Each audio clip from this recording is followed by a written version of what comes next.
Welcome to the first show for A Better Life for You. This show is about you.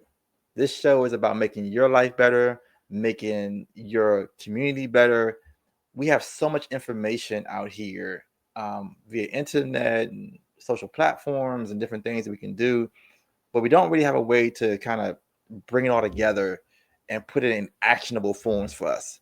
And that's what this show is about, taking this information and putting it into action so your life can be better. Today's show is about purpose. So if you have a purpose in life, you figure out your purpose, but for some reason it's not quite clicking yet, this show is for you. We're going to go over the three main purpose killers. And I am blessed today to have my partner, my brother, my family member, Nathan the Ferry. He's in studio with me today, and we're going to bring him in. And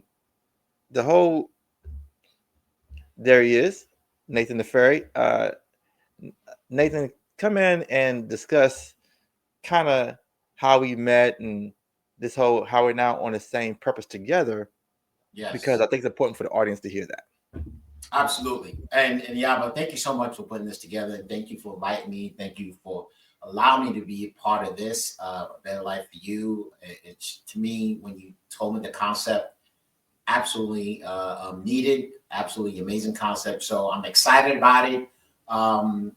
So you're going to be talking today about purpose and purpose killers. And here's the thing, Yaba, I met you, 25, close to 30 years ago. Yeah, 25 years. And yeah, it's been a while, brother. It's been a little minute.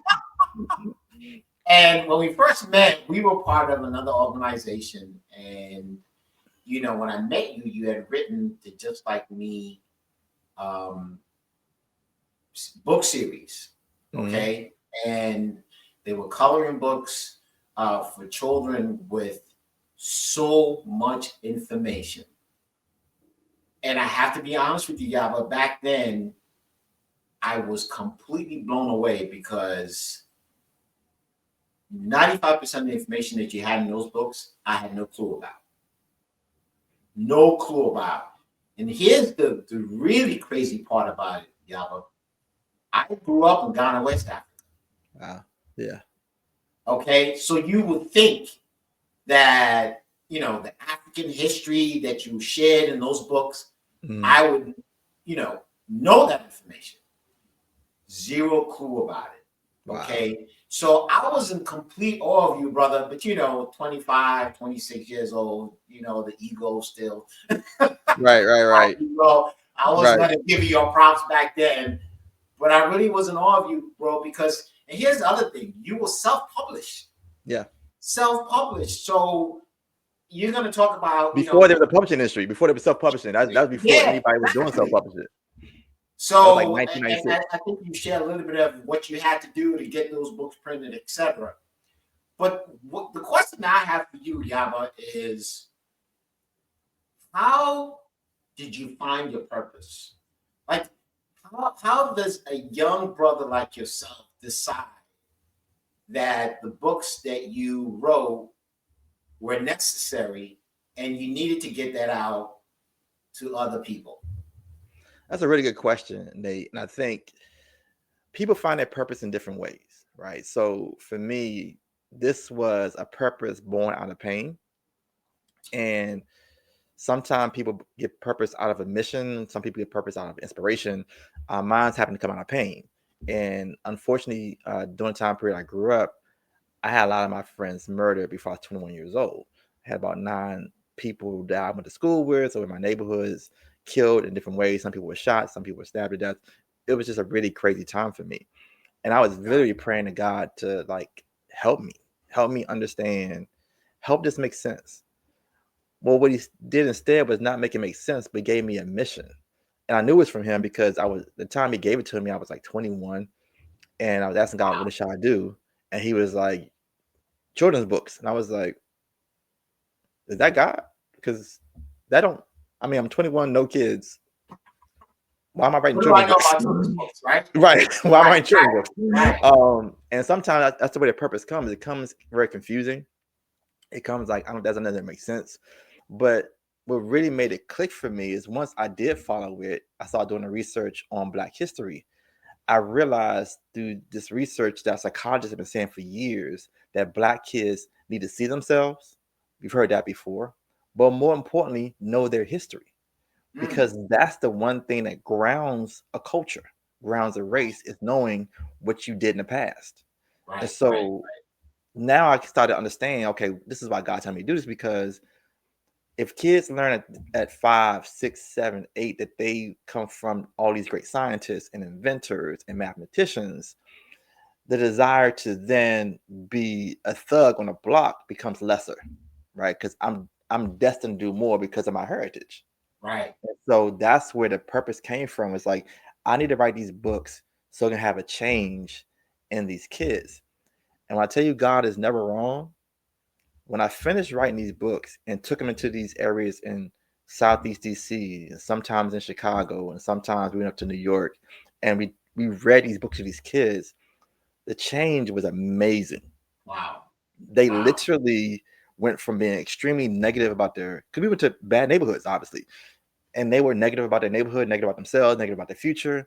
After going through these books about how we create mathematics and how we create the first calendar and how we invented the golf tee and all the different things and the first wow, refrigerator, they would just start going like, "Wow, I can do this too," and it changed their thought process. So right, my pain ended up being translated into a space to now help other people, which lessened my pain. got you, So got a you, lot of times your purpose has a dual purpose, right? It's to help other right, people, but also helps you. And one reason why we're having this meeting today is because a lot of people find their purpose, but then they're called purpose killers, right? And I call purpose killers. There's three main ones, in my opinion, that are purpose killers. And also so known as the devil, right? also known as the devil. Also known as the devil. And a lot of times when you start going down this road for purpose, you start getting hit harder, right? You Right, think, like, when I get on this road with my purpose, it's gonna be, I found it. Now it's gonna be, it's gravy. Now I get to go on this purpose and make changes in life. No, it actually gets harder, right, because whenever you achieve that purpose or begin on that road, that purpose, you're gonna be helping a lot of people. You're gonna be changing lives. okay, And obviously, this is a faith-based channel and a faith-based show we're doing. So yes, we believe God and the devil. So the devil's here to stop you from doing that, because he don't want you changing people's lives. So right, he's gonna throw everything at you to see if you're gonna quit. And this is where the challenge comes with your purpose. And so I'm gonna go to my notes here and start the first one. And you give me a feedback on this if this kind of resonates with you. Um, a lot of times, what you need to grow into to fulfill your purpose is scary, right? We all have these insecurities. We all have these issues. Some of them is public speaking. oh yeah, So, right, because everybody, I think that's a oh number yeah, one fear. It's actually the number one fear ahead of death. So people are more scared of speaking in front of people than being in the casket. So it's just like, that's insane, isn't it? that's insane.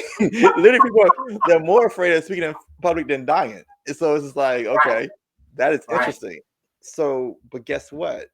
If you're afraid to speak in public, more likely God's going to ask you to go speak in do public. that. You Yep. know who also was asked to do that? Moses. Mm, Moses was a stutterer. And Moses didn't want to go speak in front of the Pharaoh, but God was like, "Yeah, I got a job for you. That's part of it." right, And so there are a lot right. of times we have to step outside of ourselves, get past that fear. And my phrase is, your blessing more than likely is behind your fear. Ooh, ooh, Jim, And that's Jim. the reality of it, is because a lot of this is faith walk, right? If you could do it by yourself, you wouldn't need God. Facts, And you facts. can't please God without faith.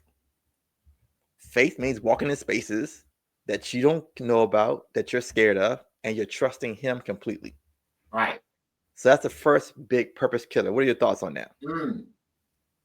Yeah, that's you dropping some gems, brother. So in essence, what you're saying is you're being tested to break through those fears, which makes you even stronger for the other roadblocks that are going to come as you continue to pursue the purpose that God has for you.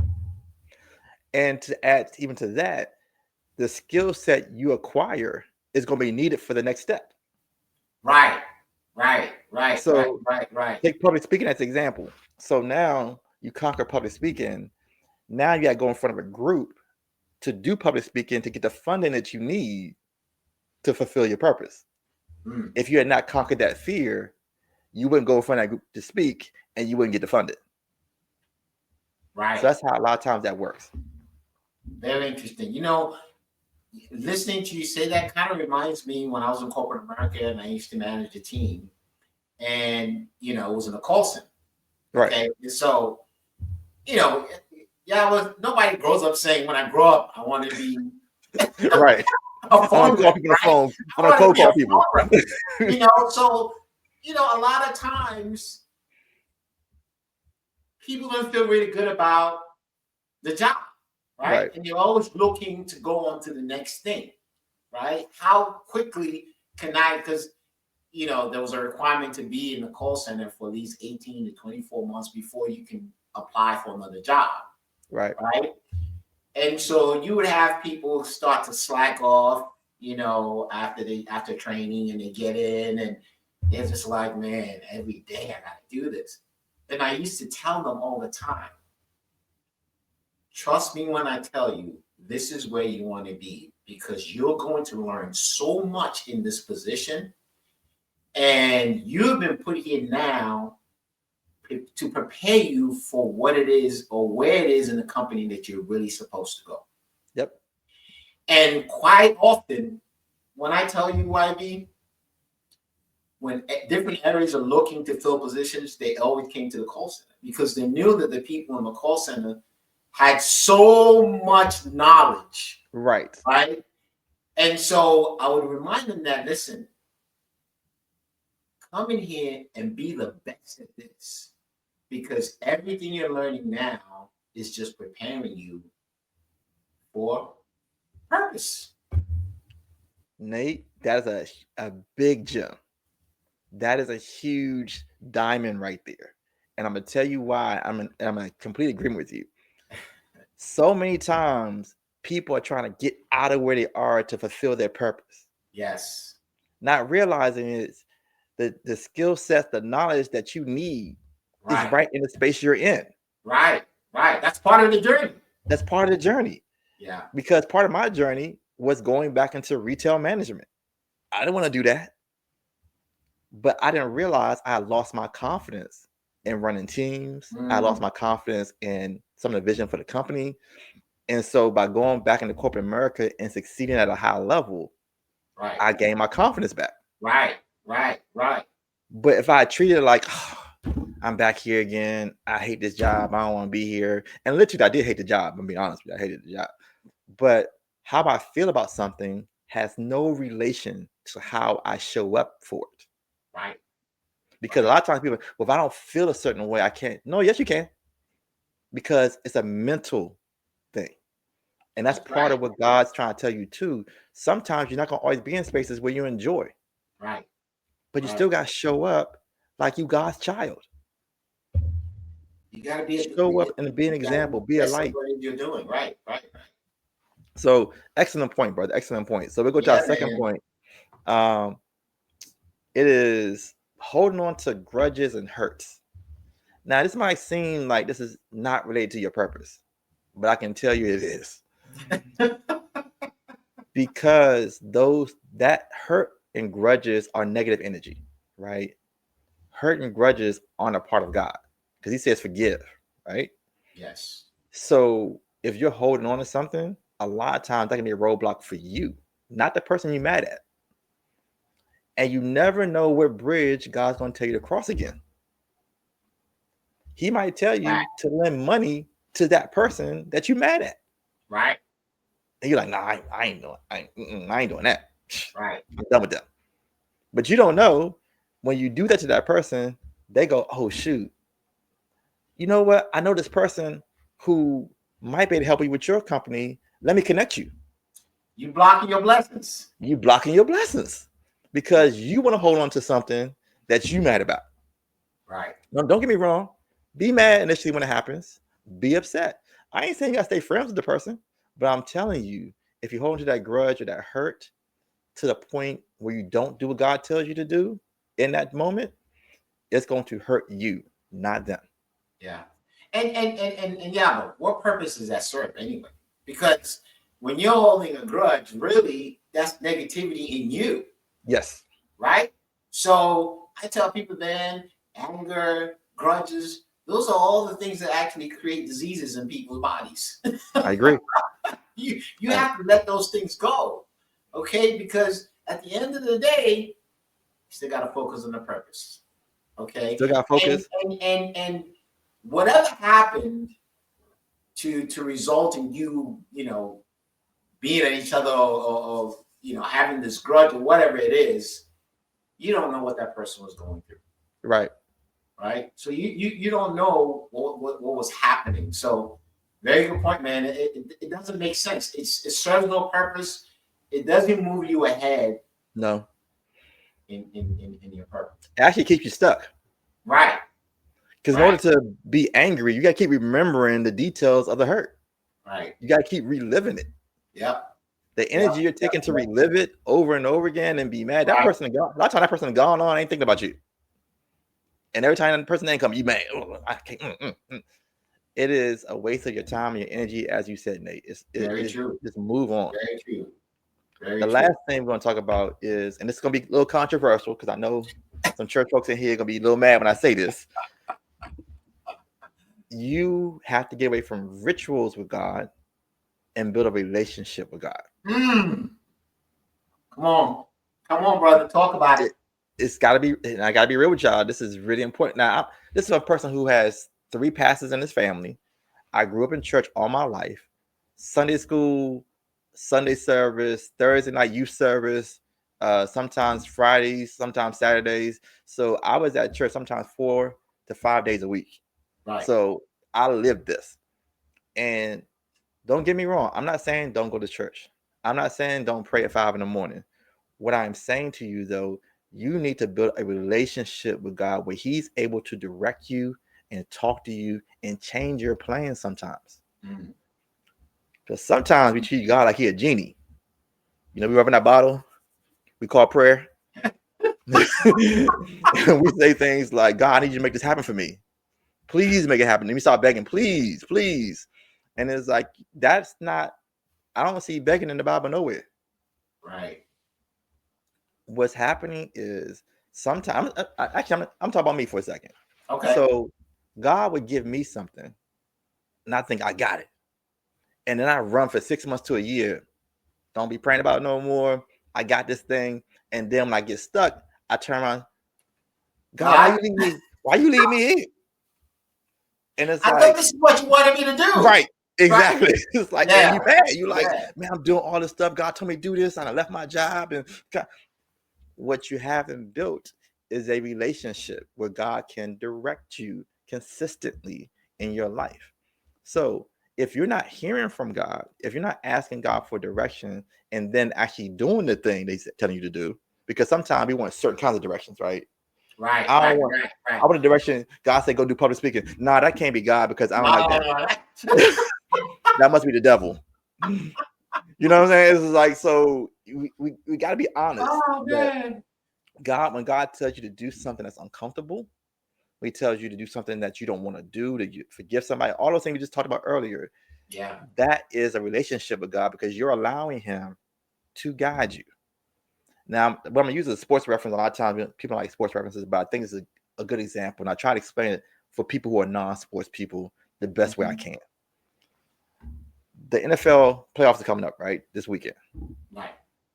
When you see the quarterback and offensive coordinator, right? So the quarterback is in the same meeting rooms with the offensive coordinator making a game plan for the game so they can go win the game.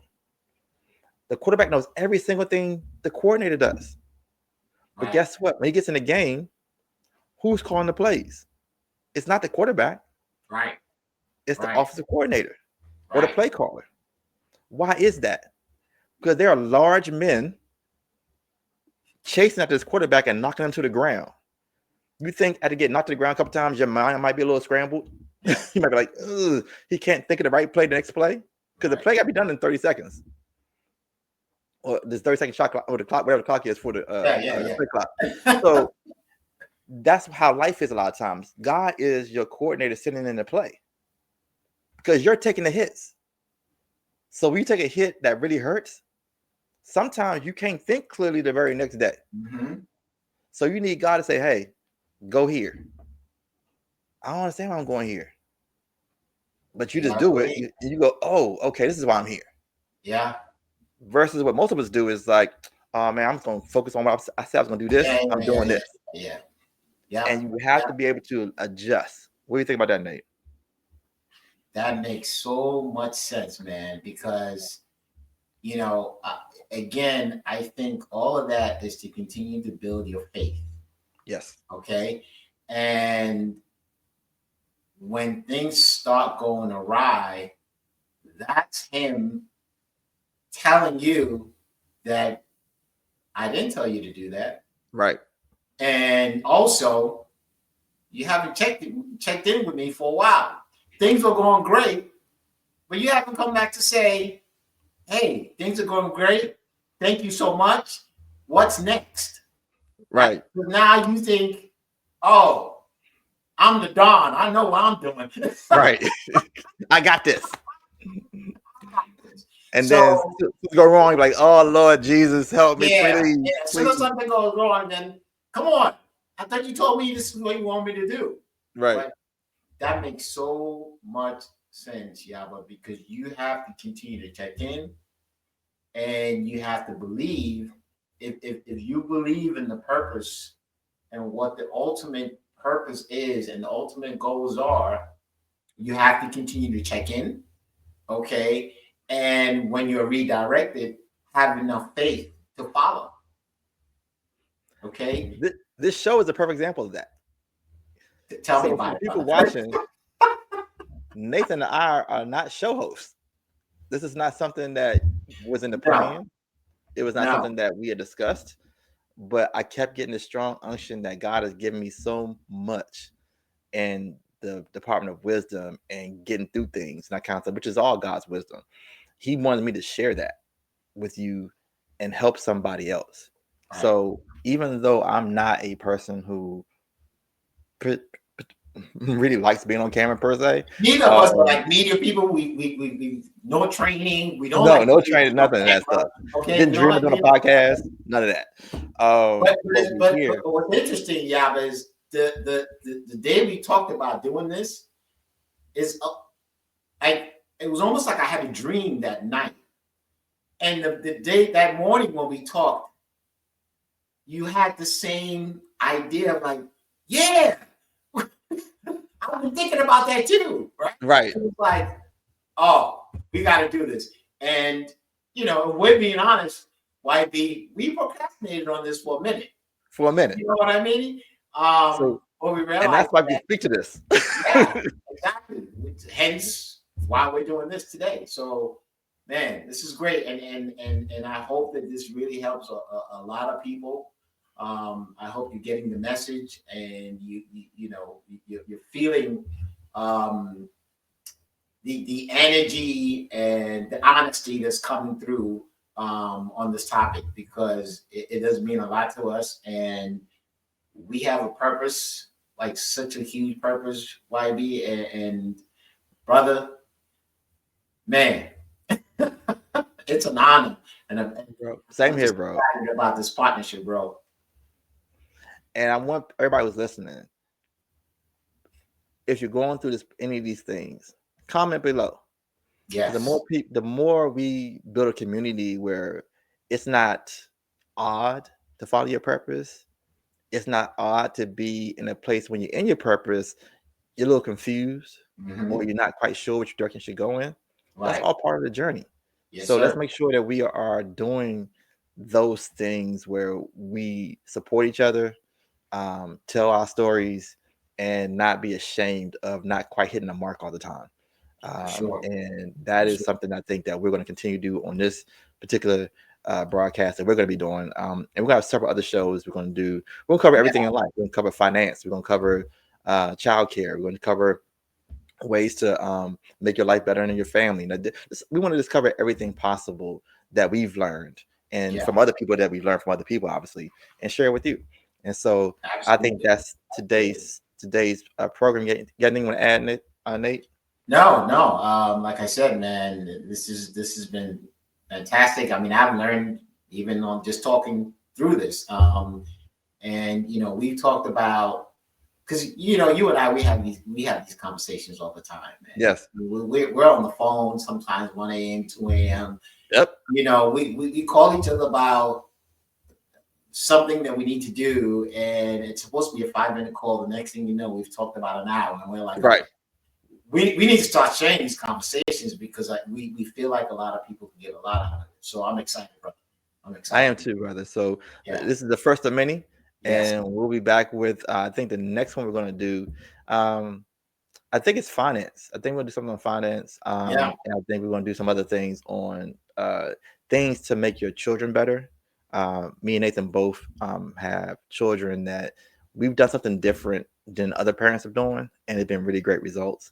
Yes. So, and obviously, we're not trying to say our children are better than other people's children. I want to No, like, no, no, who no. you think your children are better than my children? No, we're We're not saying sharing that. some things We're that have saying worked for us, and right. just for your toolbox. That's all. There you go. There you go. It's about the toolbox. It's not about comparing. So, with that being said, thank you for listening and watching. And until we see you next time. Appreciate you. Talk to you later, brother. Thank you, bro. I appreciate you.